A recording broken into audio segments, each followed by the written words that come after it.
একজন ব্যক্তি কিয়ামতের দিন উঠবে, তার 99টা আমলের গুনাহের খাতা নিয়ে উঠবে, দফতর খাতা, এত বিশাল খাতা। আল্লাহ রাসূল সাল্লাল্লাহু আলাইহি সাল্লাম বলছেন তার খাতা এখান থেকে দাঁড়িয়ে মানুষের দৃষ্টি সীমানার বাহিরে চলে যাবে। এক একটা খাতার ওজন এত বড়, আর এত বড় খাতা, আল্লাহু আকবার। কত গুনাহ লেখা আছে। সাহাবীকে আল্লাহ রাসূল সাল্লাল্লাহু আলাইহি সাল্লাম বলছেন কিয়ামতের দিন আল্লাহ তাআলা বলবেন, গোলাম এত গুনাহ করেছো তুমি, এই যে এত গুনাহ, সবার থেকে বেশি গুনাহ তোমার খাতার অনুযায়ী যা দেখছি, এই খাতা দিয়ে কয়েকটা পৃথিবী বানানো যাবে, এত গুনাহ তুমি করেছো, আর লিপিবদ্ধ করা আছে।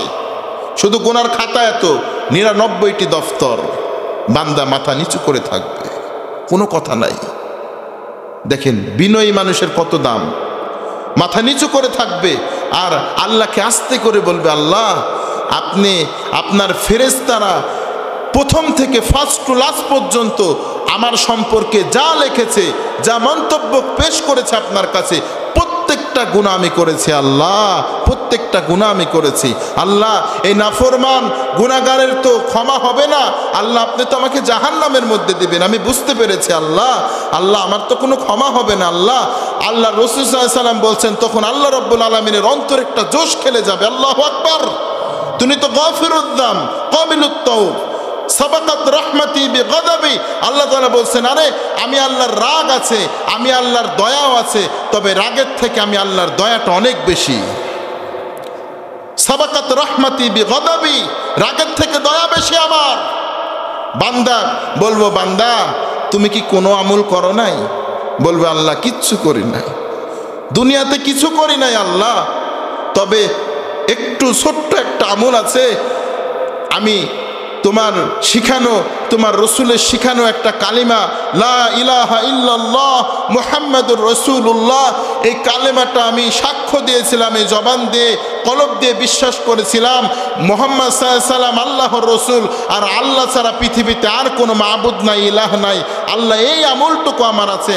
আল্লাহ তাআলা ফেরেশতাদেরকে বলবেন, ফেরেশতা তার এই আমলটুকু যেহেতু আছে, ভালো আমল, খয়ের আমল, উত্তম আমল, এই আমলটা লিখে একটু আমার হাতে দাও ফেরেশতা, আমার হাতে দাও। আল্লাহ রাব্বুল আলামিনের কাছে যখন এই আমল দেওয়া হবে, পেশ করা হবে, তখন ফেরেশতাদেরকে বলা হবে তার যে 99টা আমলের খাতা আছে, এরকম খাতা, দফতর খাতা, এই খাতা তুমি আরেক পাল্লায় তুলে দাও। আর এই যে কাগজ আছে যেখানে শুধু লা ইলাহা ইল্লাল্লাহ মুহাম্মাদুর রাসূলুল্লাহ এই কালিমা, এই কালিমার দফতর যেখানে আছে, এটা এক পাল্লায় তুলে দাও। সম্মানিত ভাইয়েরা আমার, ওই দিন ওই বান্দা চিৎকার মেরে বলবেন, আল্লাহ আপনি কি আমাকে লাঞ্ছিত করার জন্য এই কাজ করছেন? আল্লাহ আমি তো লাঞ্ছিত হয়ে যাব, অপমানিত হয়ে যাব, আমার এত গোনা, এত খাতা, গুনার খাতা দিয়ে ভরপুর হয়ে গিয়েছে, যেগুলো সীমা রেখা খুঁজে পাওয়া যায় না। সাধারণ একটি কাগজ দিয়ে কি এটা সংরক্ষণ করে, সাধারণ একটা কাগজ দিয়ে কি তার তুলনা করে ওজন দেওয়া সম্ভব? আল্লাহ রাব্বুল আলামিন বলবেন, বান্দা কথা বলিস না, তুই জানিস না আমি কত বড় ক্ষমাশীল, তুই জানিস না আমি কত বড় রহমান, তুই জানিস না আমি গফিরুদ যাম কাবিলুত তাওব সাবাকাত রাহমাতি বিগাদাবি।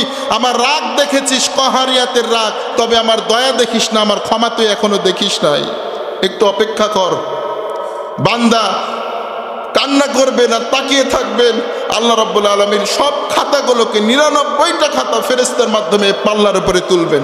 আল্লাহ রাসূল সাল্লাল্লাহু আলাইহি সাল্লাম বলেন, যখন তোলা হবে, তোলার পরে খাতাগুলোকে এক পাল্লায়, আর এই কাগজটা যখন ওই পাল্লায় রাখা হবে, আল্লাহর রহমতে, আল্লাহর দয়াতে, আল্লাহর ভালোবাসায় সেই খাতাগুলোকে অপেক্ষা করে কাগজের পাল্লাটা ভারী হয়ে যাবে। আল্লাহু আকবার করি পড়েন আলহামদুলিল্লাহ।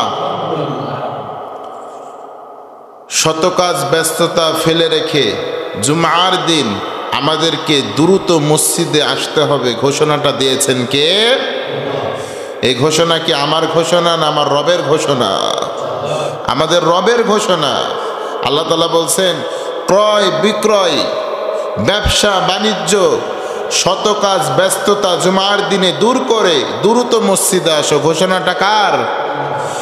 يا أيها الذين آمنوا إذا نودي للصلاة من يوم الجمعة من يوم الجمعة فاسعوا إلى ذكر الله وذروا البيع রব্বুল আলামিন বলেন, ওহে আমার ঈমানদারেরা, তোমরা যারা আমার প্রতি ঈমান এনেছো, তোমরা যারা ঈমানের দাবি করো, জুমার দিন তোমরা ফাসআউ ইলা যিকরিল্লাহি ওয়া যারুল বাই, তোমরা দ্রুত দৌড়িয়ে মসজিদের দিকে চলে আসো, ক্রয় বিক্রয় বন্ধ করে দাও, সব কিছু বন্ধ করে আল্লাহর জিকিরে আল্লাহর স্মরণে মসজিদে আসো। দ্রুত ঘোষণাটা কার?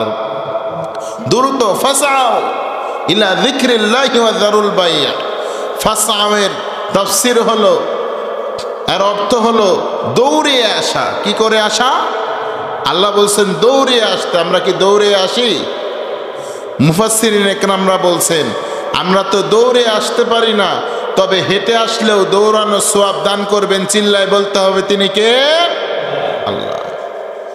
আপনি যদি হেঁটেও আসেন, আসতেও আসেন, অসুস্থতে শরীরটা জর্জরিত হয়ে গিয়েছে, তো কি হয়েছে? আস্তে আস্তে আসেন, ধৈর্যস্থিরতার সাথে আসেন। আল্লাহ রাসূল সাল্লাল্লাহু আলাইহি ওয়াসাল্লাম বলছেন তাও আপনাকে দৌড়ানো সওয়াব দেওয়া হবে। সুবহানাল্লাহ, কত সুন্দর ইসলাম, কত সুন্দর পরিপূর্ণভাবে আল্লাহ তাআলা কোরআনুল কারীমের মধ্যে বলছেন জুমার দিন কখন আসবা মসজিদে, নামাজে কখন আসবা, আল্লাহরে কেমন করে ডাকবা, আর আল্লাহরে কেমন করে ডাকলে আল্লাহ তোমার ডাক শুনবে। বলছেন কে? বিশ্ব নবীরে জানাই দিলেন, নবী আপনি ইমানদারদের বলে দেন, ইমানদারদের সামনে আপনি ওয়াজ করুন, ইমানদারকে জানিয়ে দেন তারা যেন দ্রুত মসজিদে আসে। তারা যখন মসজিদে আসবে দিন দুনিয়ার সব কথা ভুলিয়ে দিবেন। কে? দিন দুনিয়ার কথা মানুষের মনে থাকে না মসজিদে আসলে, ঠিক কিনা? অশান্ত হৃদয়টারে ঠান্ডা করে দেয় কে? রমজান মাসের এত বরকত, এত নিয়ামত রব্বুল আলামিন রেখেছেন বান্দার জন্য। রব্বুল আলামিন বলেন সকল জায়গার থেকে একটা জায়গায় বেশি নিয়ামত পাবা, জায়গাটার নাম হলো বাইতুল্লাহ। আল্লাহু আকবার। আল্লাহর ঘর কাবার কাছে বেশি রহমত। এরপরে কোথায় গেলে আমরা রহমত পাবো? আমরা তো হজ করতে পারি না, উমরা করতে পারি না, অনেক টাকার ব্যাপার। আল্লাহ আমরা কোথায় গেলে তোমার স্মরণ বেশি বেশি পাবো, কোথায় গেলে তোমাকে স্মরণ করতে পারবো, দুনিয়ার সব চিন্তা ভাবনা মাথা থেকে দূর হয়ে যাবে। রব্বুল আলামিন কোথায় যাব আমরা? রব্বুল আলামিন বললেন আমাকে যেখানে তোমরা স্মরণ করো, মাসাজিদ, যেখানে তোমরা নামাজের স্থান করে নিয়েছো, মসজিদ করে নিয়েছো, সেই ঘরটাও হলো আমার ঘর। সেখানে যদি যে তোমরা ইবাদত করো, সেখানে যে যদি তোমরা স্থান গেড়ে বসে যাও, দুনিয়ার সমস্ত চিন্তা তোমাদের মাথা থেকে দূর করে দিবেন তিনি কে? দুনিয়ার চিন্তা মনে থাকে না তো একটা জায়গায় আসলে, জায়গাটার নাম কি? চিল্লায় বলতে হবে জায়গার নাম কি মুসলমান? মসজিদ। এখানে আসলে দিন দুনিয়ার হুশ মানুষ হারাই ফেলে, শুধু আখিরাতের হুশ। আখিরাত নিয়ে মানুষ ব্যস্ত, এই আখিরাত নিয়ে সাহাবীরা ব্যস্ত থাকতেন। দুনিয়া দুনিয়া দুনিয়া, দুনিয়া সে মজা লেলো, দুনিয়া তোমারই হে, এটা নিয়ে থাকতেন না, তারা শুধু আখিরাতের মজা নিয়ে থাকতেন, ঠিক কিনা? সাহাবে আজমাইন আখিরাতের মজা নিয়ে থাকতেন। বিশ্বনবী যখন মেম্বারের ওপরে বক্তব্য দিতেন সাহাবী পাগলের মতো শুনতেন।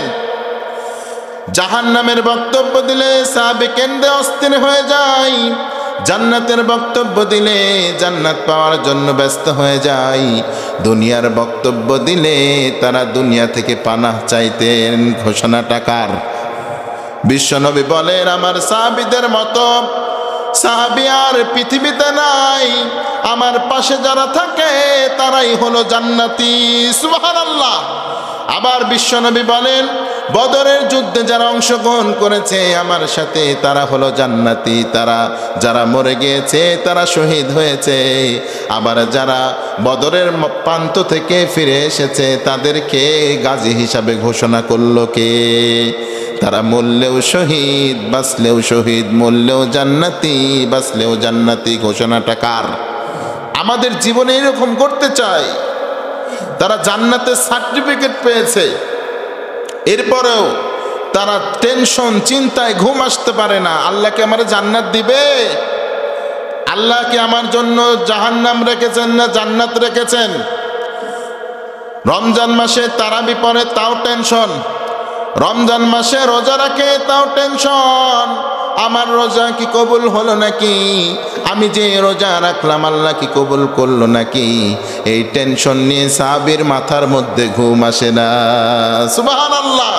তাদের ফিকির, তাদের টেনশনটা কেমন। আর আমাদের টেনশন রমজান মাস আসলো কবে যাবে, এমন ব্যস্ততা আছে না নাই? তারাবির সময় মানুষ খুঁজে পাওয়া যায় না, নামাজে মানুষ নাই। আবার যারা রোজা রাখে ফজরের নামাজ পড়ে না, আছে না নাই? জোহরও পড়ে না, আছে না নাই? রোজা রাখে নামাজ পড়ে না, এমন মানুষ দিয়ে কাজ হবে নাকি? এমন রোজা দিয়ে কাজ হবে মুসলমান? সাহাবীওয়ালা রোজা রাখতে হবে। আল্লাহ রাসূল সাল্লাল্লাহু আলাইহি ওয়াসাল্লাম যে সিয়াম সাধনা যেভাবে রাখতে বলেছেন এইভাবে রাখতে হবে। সাহাবে আজমাইনরা যখন মসজিদে আসতেন দিন দুনিয়ার হুঁশ হারিয়ে ফেলতেন, আখিরাতমুখী হয়ে যেতেন। কারণ আপনি যখন দিন দুনিয়াওয়ালার কাছে যাবেন আপনারে গল্প আর লেকচার শোনাবে দিন দুনিয়া নিয়ে, ঠিক কি না? দিন দুনিয়ার মানুষের কাছে যখন যাবেন তখন আপনাকে শুধু দুনিয়ার স্বপ্ন দেখাবে। ছাত্র হয়ে যদি যান আপনাকে এস্টাবলিশ হওয়ার জন্য বলবে, উমুকের ছেলে 10 তলা বিল্ডিং করলো, চিটাগাঙে বাড়ি করলো, ঢাকাতে ফ্ল্যাট করলো, ফ্ল্যাট ক্রয় করলো, তোমরা কি করছো? বিসিএস ক্যাডার হয়ে গেলে, ডক্টর হলো, ইঞ্জিনিয়ার হলো, তোরা কি করছিস? ফজরের নামাজ পড়েছে এই কথা বলার টাইম নেই। দুনিয়া, this is the circle of life, এটাই নাই। আপনি দুনিয়াওয়ালাদের কাছে যাবেন তো দুনিয়ার ট্রিটমেন্ট পাবেন, আর আখিরাতওয়ালাদের কাছে যাবেন, হক্কানি রব্বানি আলেমদের কাছে যাবেন, আল্লাহওয়ালাদের কাছে যাবেন তো তারা আপনাকে দুনিয়া দুনিয়া করে বলবে না, আপনাকে আখিরাতটা কিভাবে সাজাবেন এই ট্রিটমেন্ট দিয়ে দেবে। আল্লাহু আকবার। ডাক্তারের কাছে যাবেন তো রোগ ভালো করার ট্রিটমেন্ট দিবে। দুনিয়াওয়ালা লোভীদের কাছে যাবেন তো বলবে টাকা দরকার, টাকা ইনকাম করো, হালাল হারাম দেখবে না, হালাল হারাম দেখবে না। এটা দুনিয়াওয়ালাদের সিস্টেম, তাদের কালচার এটা। আর যখন আপনি আখিরাতওয়ালাদের কাছে যাবেন, ইন্নাল উলামা ওয়ারাসাতুল আম্বিয়া, নবীদের ওয়ারিস নায়েবে নবীদের কাছে যখন যাবেন তারা দিন দুনিয়ার কোনো কথা বলবে না, তারা শুধু বলবে ভাই দুনিয়া দিয়ে কোনো লাভ নাই, আখিরাত হলো আসল, আখিরাতই হলো আসল, ঠিক কি না? তারা বলবেন তুমি আখিরাতে সফল হয়েছ তো তোমার দুনিয়াও সফল, আখিরাতও সফল। আর আখিরাত যদি তোমার ধ্বংস হয়ে যায়, আখিরাত যদি তোমার না থাকে, আখিরাত যদি ধ্বংস করে ফেলো, তাহলে কিয়ামতের দিন তুমি হবা ওয়া হুয়া মিনাল খাসিরিন, ক্ষতিগ্রস্তদের মধ্যে অন্তর্ভুক্ত। কথাটা কার? ওই দিন হাই হাই কোম্পানির ম্যানেজার, ওয়া হুয়া মিনাল খাসিরিন, ক্ষতিগ্রস্তদের অন্তর্ভুক্ত হবা। এটা দুনিয়াওয়ালাদের কথা না, আখিরাতওয়ালাদের কথা। তাহলে আমাদের যাইতে হবে ট্রিটমেন্ট নিতে হলে কোথায় যাওয়া লাগবে? উলামা একরামের কাছে। কার কাছে যাবেন? দুনিয়াওয়ালাদের কাছে যখন যাবেন আপনাকে দুনিয়ার সিস্টেম ধরাই দিবে, এই বছরে এটা করা লাগবে, এই বছরে বাড়ি লাগবে, এই বছরে গাড়ি লাগবে, এই বছরে এত টাকা ইনকাম করা লাগবে। তুমি কি দেখো না তোমার পাশের বাসার ওই এলাকার মানুষ 10 তলা বিল্ডিং করে ফেললো, উমুকের ছেলে হালাল হারাম দেখে না, ব্যাংকে চাকরি করে করে কোটি টাকার মালিক হয়ে গেল। দুনিয়াওয়ালাদের কথা, শান্তি পাবেন না, এদের কাছে গেলে শান্তি পাবেন না। এরা শুধু বড়লোক হতে বলবে আর জাহান্নামের মধ্যে অ্যাপার্টমেন্ট বাড়ি করতে বলবে আপনাকে, ঠিক কি না? এদের কাজ এটা। এরা হালালও দেখবে না, হারামও দেখবে না, শুধু খেয়ে জীবন গড়। পোশাকটা হারাম পরে, শরীরে যেটা ঢোকায় মালবাসু হারাম, লিবাসু হারাম, পোশাক যেটা পরে সেটাও হারাম, আবার শরীরে যেটা ঢোকায় সেটাও হারাম। এমনও মানুষ আছে না নাই? আছে না নাই? একজন ব্যক্তি কাবা ঘরের সামনে ধরে ধরে আল্লাহকে বলছেন আনতা রাব্বি আনা আব্দি, ও আল্লাহ আপনি আমার রব, আমি আপনার গোলাম, ও আল্লাহ আপনি আমাকে মাফ করে দেন, ও আল্লাহ আপনি আমার রব, আমি আপনার গোলাম, আনতা রাব্বি আনা আব্দি। সাহাবে আজমাইন বিশ্বনবীর কাছে যেয়ে বললেন, ইয়া রাসূলুল্লাহ, ইয়া হাবিবাল্লাহ, মেলা মানুষ দেখলাম তবে এমন মানুষ দেখি নাই কাবা ঘরের যত বরকত যত নিয়ামত আজকে সব সে নিয়ে ফেলেছে। বিশ্বনবী বললেন, তোমরা তার নিয়ামত নেওয়ার কথা বলছো, ওই ব্যক্তি যেটা খায় সেটাও হারাম, মালবাসু হারাম, যেটা গায়ে দিয়ে দোয়া করছে সেটাও হারাম, লিবাসু হারাম। যদি তার খাওয়া হারাম হয়, যদি তার পোশাক হারাম হয়, তাহলে কি আল্লাহ তার দোয়া কবুল করতে পারে নাকি? কবুল করতে পারে মুসলমান?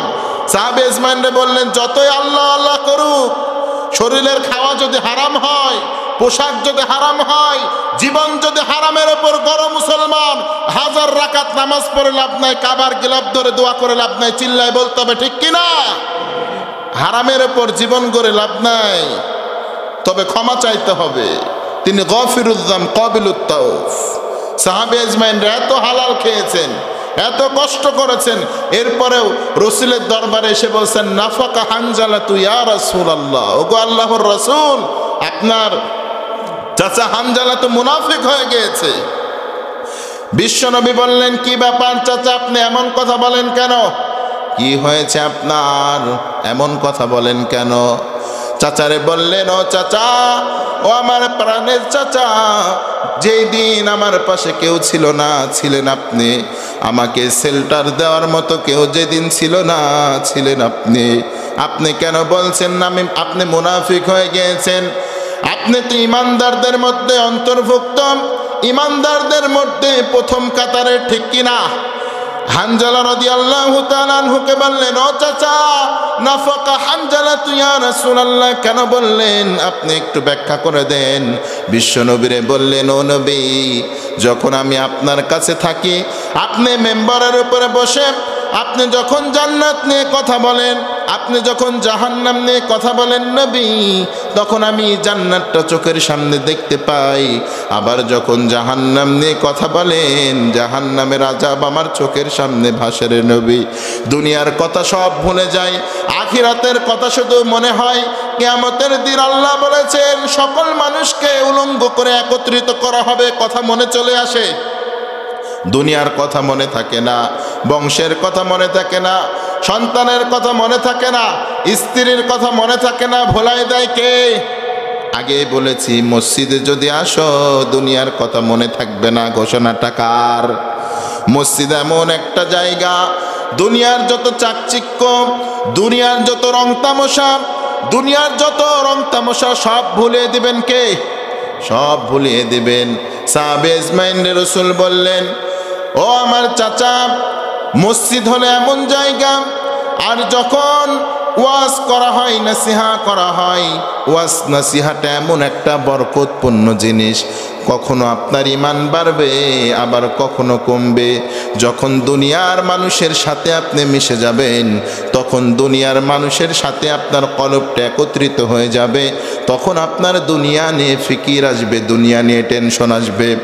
যখন আপনি আল্লাহওয়ালাদের সাথে, যখন আপনি নবীদের সাথে, যারা আখিরাতের ফিকির করে, যারা আখিরাত নিয়ে টেনশন করে, তাদের সাথে যখন আপনি মিশবেন, তখন জান্নাতের কথা মনে হয়ে যাবে। করে দিবেন কে? বিশ্বনবী চাচাকে বললেন, ও চাচা, আপনি যখন নবীদের সাথে থাকবেন, আপনি যখন জান্নাতি সাহাবীদের সাথে থাকবেন চাচা, তখন আপনার জান্নাতের কথা মনে পড়বে, জাহান্নামের কথা মনে পড়বে, আল্লাহর কিয়ামতের বিচারের কথা মনে পড়বে চাচা। আর যখন দুনিয়াওয়ালাদের সাথে থাকবেন, দুনিয়ার কথা মনে করে দিবেন কে? দুনিয়াওয়ালা মানুষ মনে করে দিবেন। দুনিয়াওয়ালাদের সাথে থাকবেন তো দুনিয়া, আমার এটা লাগবে, এটা লাগবে, আমার বাড়ি করেছে একটা, আমার আরেকটা লাগবে, গাড়ি আছে একটা, আমার আরেকটা লাগবে, আমার একটা মোটরসাইকেল আছে, এবার আমি ভালোটা নিব, আছে না নাই? আমার মোটরসাইকেল আছে, আমি এবার কার গাড়ি নেব, আছে না নাই? বাংলাদেশের মধ্যে যে গাড়ি এটাতে হবে না, বিদেশ থেকে নিয়ে আসতে হবে, আছে না নাই? এই যে লোভ লালসা, বাল তু'থিরুনাল হায়াতাদ দুনিয়া ওয়াল আখিরাতু খায়রু আবকা।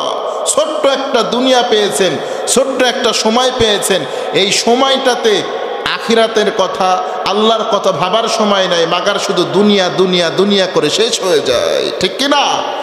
মৃত্যুর আগেও দুনিয়া। বড় ছেলেরে দিব এই জমি, ছোটটা দিব ওই জমি, মেজোটারে দেব ওই জমি, আর মেয়েটারে ফাঁকি দিয়ে দোয়া করে দেব। আছে না নাই? মেয়েটারে দোয়া করে দেব। দুনিয়া, this is the circle of life. আপনি মিলান আপনার জীবনের সাথে, কোরআন মিলে যাবে। ছেলের দেব এটা, বড় ছেলের দেব ওইটা, আর মেয়েরে ডেকে দাওয়াত দিয়ে খাইয়ে বলে দোয়া করে দেব। দোয়াতে কাজ হবে? দুনিয়া। তাও লোভ, আমার ছেলেরে দিয়ে গেলে আমার বংশটা ভালো থাকবে। যার হক তারে দেয় না, হক মেরে খায় এমন লোক আছে না নাই? প্রত্যেকটা মানুষের হক প্রত্যেকটা মানুষকে যদি বুঝিয়ে না দেন, কিয়ামতের দিন আপনাকে যিনি আসামির কাঠগড়ায় দাঁড় করাবেন তিনি কে? স্ত্রীর হক স্ত্রী বুঝিয়ে দিবেন, ছেলে সন্তানের হক ছেলে সন্তানকে বুঝিয়ে দিবেন, মেয়ে সন্তানের হক মেয়ে সন্তানকে বুঝিয়ে দিবেন, পিতামাতার হক পিতামাতাকে বুঝিয়ে দিবেন। প্রত্যেকটা জায়গায় ইমামের হক ইমামকে বুঝিয়ে দিবেন, মুসল্লির হক মুসল্লিকে বুঝিয়ে দিবেন। যদি এর মধ্যে যদি কিঞ্চিত পরিমাণ যদি আপনারা ঘাটতি রাখেন অথবা কিঞ্চিত পরিমাণ যদি ছলচাতুরি করেন, তো কিয়ামতের দিন আপনাকে আসামির কাঠগড়ায় দাঁড় করাবেন কে? এক জাররা হিসাব না দেওয়া পর্যন্ত আপনি দূরে সরতে পারবেন না। فَمَنْ يَعْمَلْ مِثْقَالَ ذَرَّةٍ خَيْرًا يَرَهُ وَمَنْ يَعْمَلْ مِثْقَالَ ذَرَّةٍ شَرًّا يَرَهُ। আল্লাহু আকবার। কিয়ামতের দিনটা বড় ভয়ঙ্কর ভাই। ওই দিন সরিষার দানা পরিমাণ যদি আপনি ভালো আমল করেন, তো ওই দিন আপনাকে আল্লাহ রাব্বুল আলামিন দেখাবেন। আর যদি সরিষার দানা পরিমাণ খারাপ আমল করেন, ওই দিন আপনাকে দেখাবেন জাররা পরিমাণ, জাররা দেখাবেন কে? যদি এই দুনিয়ায় আপনি কাউকে আল্লাহর জন্য ভালোবাসেন, আল্লাহর জন্য সালাম দেন, তো আপনার জীবনটাকে সুন্দর করে দিবেন তিনি কে? প্রিয় ভাইরা আমার, আমাদেরকে ইখলাসের সাথে আমল করতে হবে। রমজান মাসের মূল উপদেশ যেটা, আমাদের ইখলাসওয়ালা জিন্দেগি করতে হবে। ইখলাসওয়ালা যদি জিন্দেগি না গড়ি, আমাদের কোনো কাজ হবে না। মুখলিসিন আলাহুদ্দিন, আমাদের দিনকে ইখলাসের সাথে মুখলিসের সাথে আমাদেরকে প্রতিষ্ঠা করতে হবে। প্রিয় ভাইরা আমার, আমাদের মধ্যে ইখলাসের খুব অভাব হয়ে গিয়েছে। ইখলাসওয়ালা দিন, শিরিক মুক্ত দিন গড়তে হবে।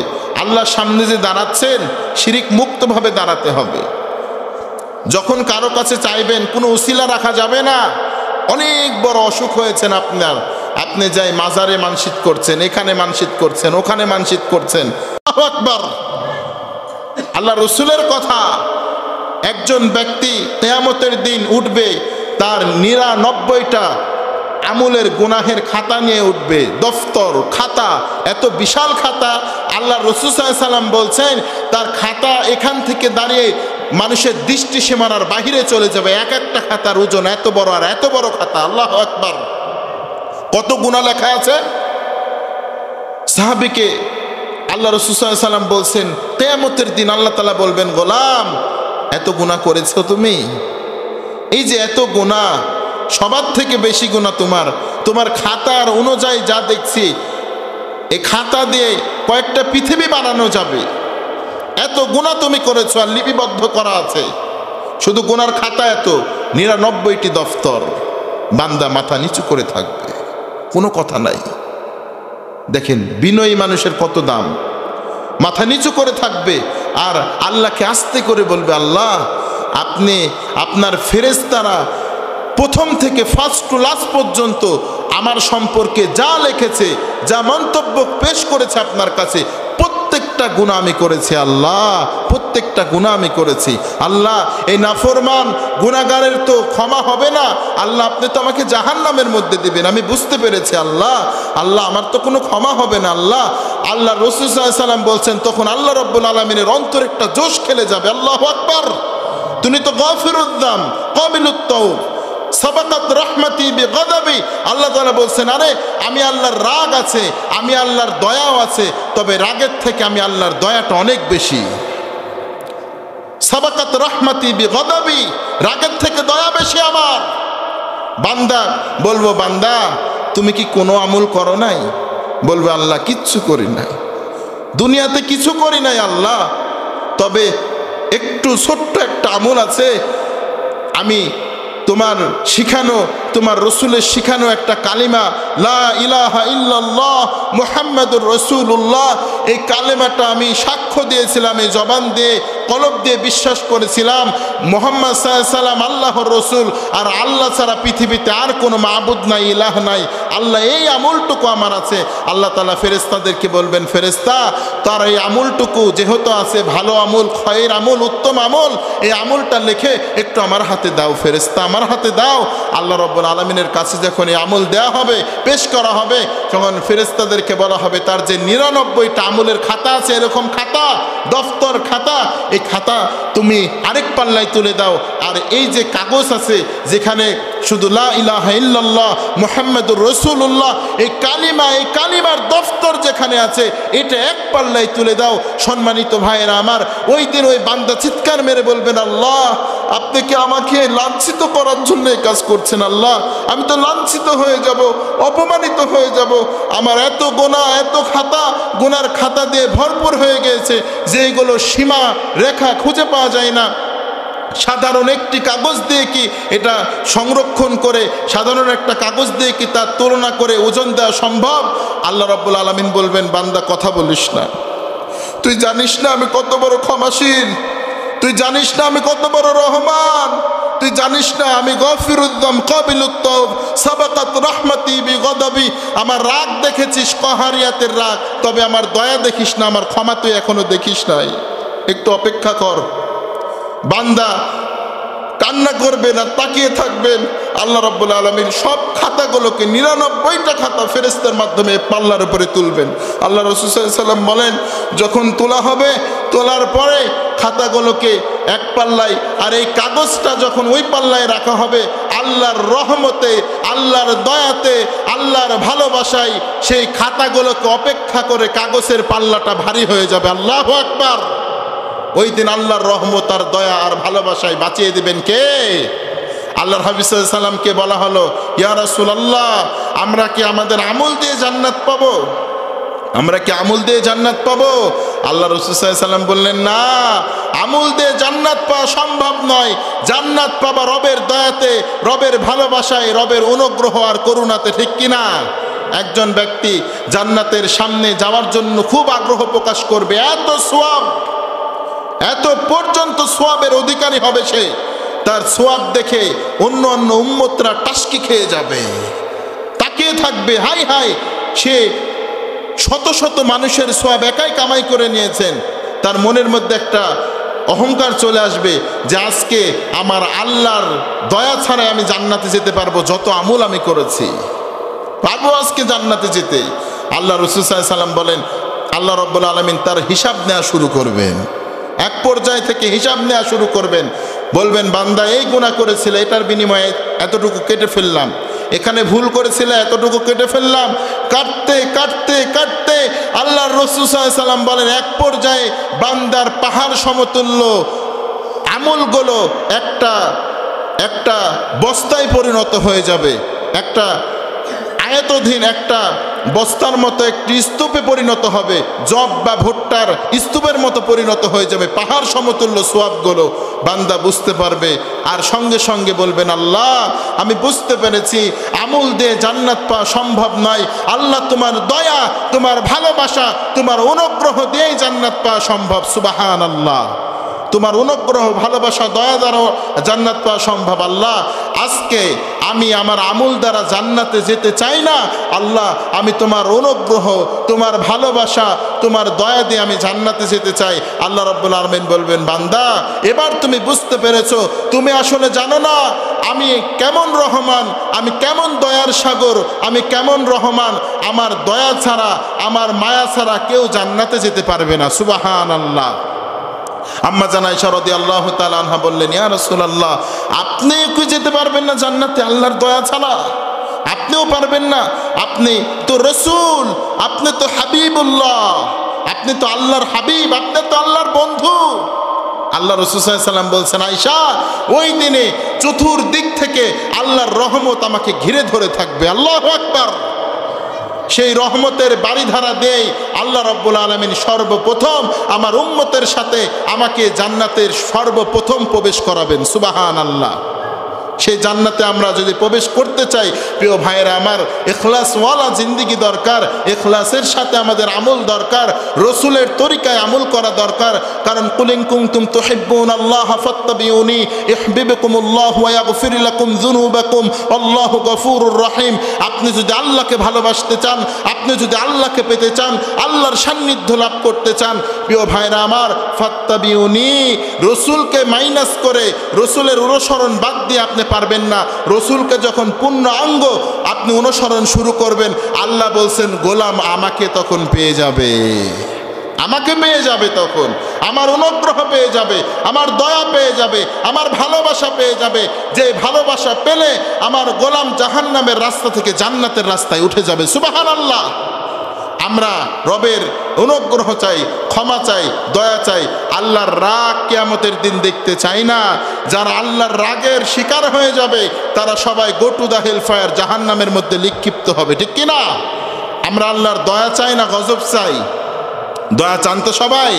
আল্লাহ রাব্বুল আলামিন আমাদেরকে তার দয়াময় রহমানের কাছ থেকে দয়ার ভিখারি হয়ে তার দয়াটা আমাদের জীবনে কামিয়াবির সাথে, পূর্ণ অঙ্গের সাথে চেয়ে নেওয়ার তৌফিক দান করুক। সকলেই পরে আল্লাহুম্মা আমিন। ওয়া আখিরু দাওয়ানা আলহামদুলিল্লাহি রাব্বিল আলামিন। এই পীরের কাছে যাচ্ছেন, ওই বাবার কাছে যাচ্ছেন না, একজনের কাছে চাইতে হবে। তিনি কে? নামাজে মুসলমান যার কাছে চাও, বিপদে পড়লেও তার কাছে চাও। ঘোষণাটা কার? বিপদে পড়লে যদি অন্য মানুষের কাছে চাও, নামাজের চাওয়াও কবুল হবে না, ওই চাওয়াটাও কবুল হবে না, ঠিক কিনা? আল্লাহর কাছ থেকে চাইতে হবে, মুখলিসিন আলাহুদ্দিন, সাহাবীদের মতো আল্লাহ তাআলার কাছে চাইতে হবে। কারণ প্রত্যেকটা কাজ নিয়াতের উপর নির্ভরশীল। হযরত ওমর রাদিয়াল্লাহু তাআলা আনহু থেকে বর্ণিত, তিনি বলেন, আমি রাসূল করিম সাল্লাল্লাহু আলাইহি ওয়াসাল্লামের কাছ থেকে শুনেছি, ইন্নামাল আমালু বিন্নিয়াহ, প্রত্যেকটি কাজ নিয়াতের উপর নির্ভরশীল। আল্লাহু আকবার। প্রত্যেকটা কাজ নিয়াতের উপর নির্ভরশীল। কেউ যদি আল্লাহ এবং তার রাসূলের জন্য হিজরত করে তো সে আল্লাহ এবং তার রাসূলকে পাবে। আর কেউ যদি কোনো দুনিয়া এবং কোনো নারীকে বিয়ে করার জন্য হিজরত করে তো সে সেটাই পাবে। আল্লাহু আকবার। এটা রাসূলের যুগে ছিল। একজন সাহাবী তিনি হিজরত করেছিলেন শুধু দুনিয়ার জন্য। একজন নারীকে তার পছন্দ হয়ে গিয়েছে, তাকে বিয়ে করবেন, এই জন্য তিনি হিজরত করেছেন। রাসূল করিম সাল্লাল্লাহু আলাইহি ওয়াসাল্লাম বললেন, সে যদি আল্লাহ এবং তার রাসূলকে পাওয়ার জন্য হিজরত করত তাহলে সে আল্লাহ এবং তার রাসূলকেই পেত। আর সে হিজরত করেছে নারীকে পাওয়ার জন্য, দুনিয়া পাওয়ার জন্য, তো সে দুনিয়ায় পাবে, আল্লাহ এবং তার রাসূলকে পাবে না। আল্লাহু আকবার।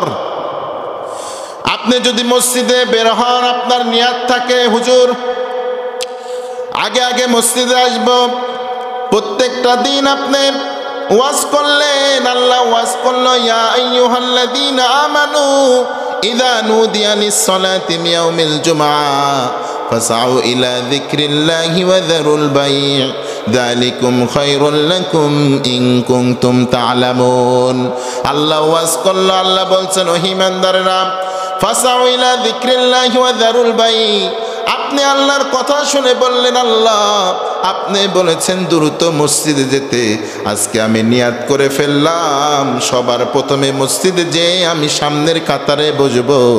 আপনি যদি সামনের কাতারে বসতে জায়গা না পান, তারপরও আপনাকে সওয়াব সামনের কাতারে দিয়ে দিবেন কে?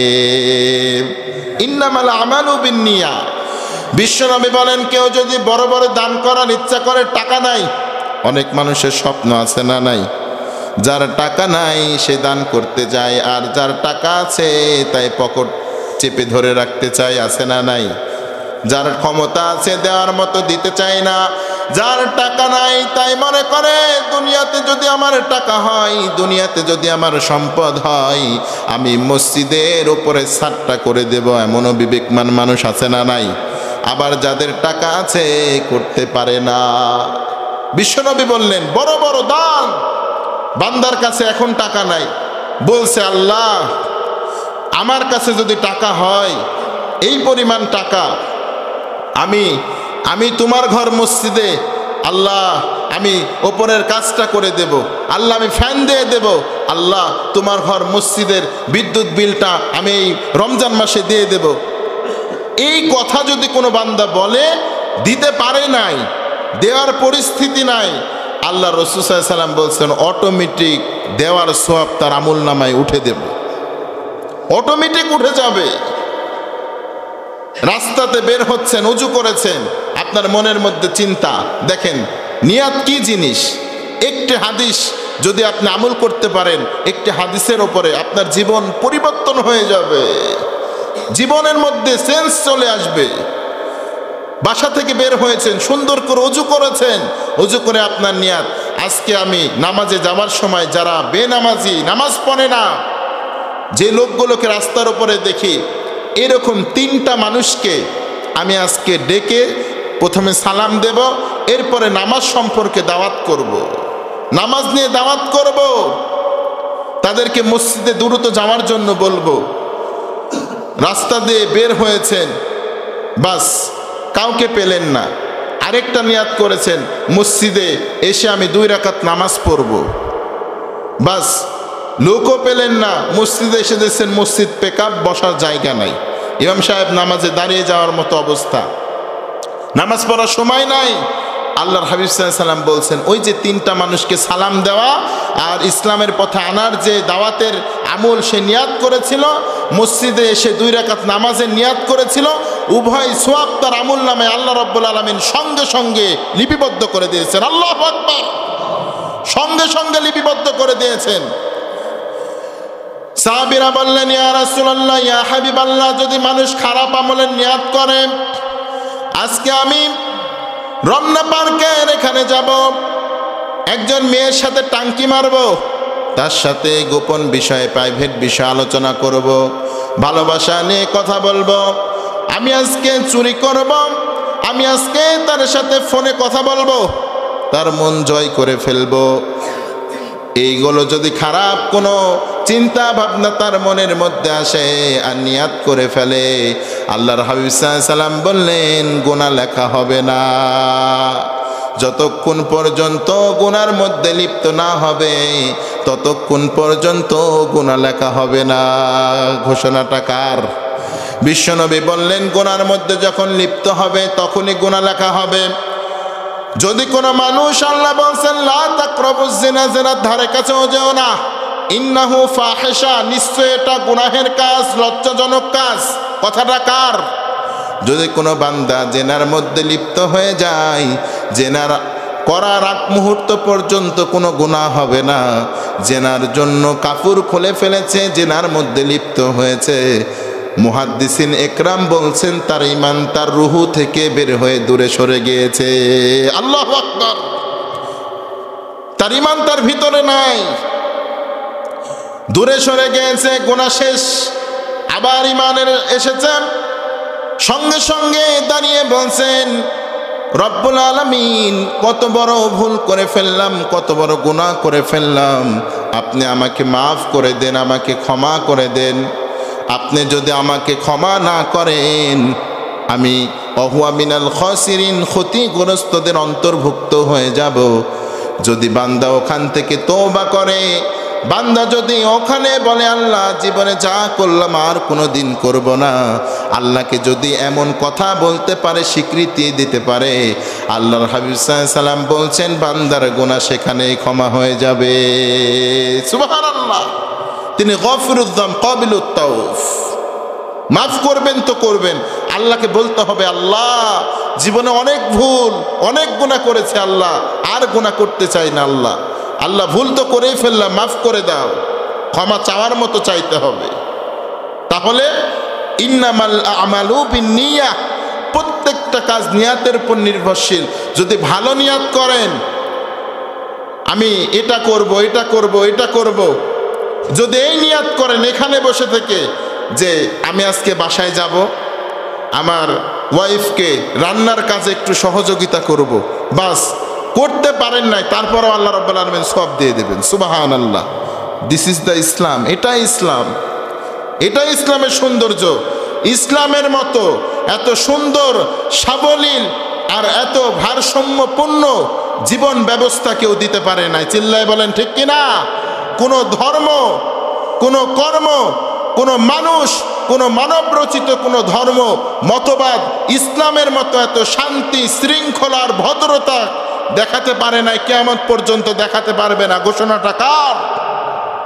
কারণ এই জীবন ব্যবস্থা তো আমার পক্ষ থেকে আসে নাই, এই জীবন ব্যবস্থা তো মানুষ রচয়িতা করে নাই। এই জীবন ব্যবস্থা রচয়িতার মালিক তিনি কে? আল্লাহ। এই জীবনের রচয়িতা তিনি করেছেন, তিনি ব্যবস্থা করেছেন। প্রিয় ভাইরা আমার, আমাদের দ্বিতীয় নাম্বার যে কাজটি করা লাগবে, আমরা তাহলে ইখলাসের সাথে আমল করব। দ্বিতীয় নাম্বার হলো আমরা আমাদের যে কাজ সেটা হলো মুহাম্মদ সাল্লাল্লাহু আলাইহি সাল্লামের তরিকা অনুযায়ী আমল করব। পারবেন তো ইনশাআল্লাহ? আমার নবী যেইভাবে করেছেন আমাকে সেইভাবে করতে হবে। আমার নবী যেভাবে রোজা রেখেছেন সেইভাবে রোজা রাখার দরকার আছে না নাই? আমার নবী যেভাবে মানুষের সাথে সুন্দরভাবে কথা বলেছেন, আমার নবী কাউকে কষ্ট দেয় নাই, আমার নবী ভালো ভালো যে আমল করেছেন সে আমলগুলো করার দরকার আছে না নাই? কিয়ামতের দিন সব থেকে ভালো আমল কোনটা হবে জানেন? আপনার নামাজ, রোজা, হজ, যাকাত কিচ্ছু না, আপনার উত্তম ব্যবহার। আপনার উত্তম ব্যবহার যদি ভালো হয়, কিয়ামতের দিন এটার উসিলায় আপনাকে আল্লাহ রাব্বুল আলামিন জান্নাত দিয়ে দিবেন। এটার উসিলায় আল্লাহ রাসূল সাল্লাল্লাহু আলাইহি ওয়াসাল্লামের কাছে এসে কিছু সংখ্যক সাহাবী বললেন, ইয়া রাসূলুল্লাহ, আমি যে ভালো আমি বুঝবো কেমন করে? আল্লাহ রাসূল বললেন, তোমার প্রতিবেশী যদি তোমাকে ভালো বলে তাহলে তুমি ভালো, আর প্রতিবেশী যদি খারাপ বলে তাহলে তুমি খারাপ। আবার বললেন, ইয়া রাসূলুল্লাহ, ভালো করে বুঝিয়ে বলেন। আল্লাহ রাসূল সাল্লাল্লাহু আলাইহি ওয়াসাল্লাম বললেন, তোমার অধীনস্থ কর্মচারী যাদের সাথে তোমার চলাফেরা, যাদের সাথে তুমি খাও, যাদের সাথে তুমি সালাম মুসাফা করো, তারা যদি তোমার ব্যবহারে সন্তুষ্ট হয়ে যায়, আসমানের মালিক আল্লাহ তোমার প্রতি সন্তুষ্ট হয়ে যাবে। তোমার স্ত্রী, তোমার পরিবার যদি সন্তুষ্ট হয়ে যায়, আসমানের রব সন্তুষ্ট হবে। আর যদি আল্লাহর মাখলুকাত যদি তোমার প্রতি সন্তুষ্ট না হয়, তাহলে সাহাবী শুনে রাখো, মনে করে রাখো, এটা তুমি ভেবে রাখো, আল্লাহ রাব্বুল আলামিনও তোমার প্রতি সন্তুষ্ট হবে না।